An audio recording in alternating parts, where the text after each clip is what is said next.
విజయవాడ ఇంద్రకీలాద్రి దుర్గా భవానీ నామస్మరణతో మార్మోగుతోంది. భవానీ దీక్షల విరమణ ఉత్సవాలు ఘనంగా ప్రారంభమయ్యాయి. దీక్షలు విరమించేందుకు వేలాది మంది భవానీలు విజయవాడకు తరలివస్తున్నారు. నేటి నుంచి 5 రోజుల పాటు ఉత్సవాలు జరగనున్నాయి. ఉదయం 6:55 దుర్గమ్మ ఆలయంలో వెలిగించిన అగ్నితో హోమగుండాలకు ప్రతిష్టాపన చేశారు. దుర్గగుడి ఈవో సూర్యకుమారి, స్థానాచార్యులు శివప్రసాద్ శర్మ కార్యక్రమంలో పాల్గొన్నారు. భవానీలకు ఇబ్బందులు లేకుండా ఏర్పాటు చేసినట్లు ఈవో తెలిపారు. గురు భవానీలు మాల విరమణ కార్యక్రమం నిర్వహిస్తున్నారు.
జై దుర్గా భవాని ఈ రోజు ముహూర్తానికి అగ్ని ప్రతిష్టాపన జరిగింది.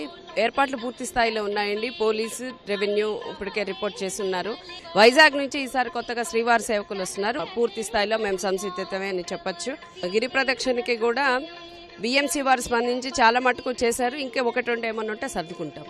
జయగంట ఎప్పుడైతే మోగిందో అప్పుడు ప్రాకారంలోకి అలౌ చేయమన్నాం. పోలీసు వారితో డిస్కషన్లో అదే జరిగింది. గంట ముందు మనకి ముహూర్తానికి గంట ముందు వినాయకుడి గుడి దగ్గర అనుమతించాము.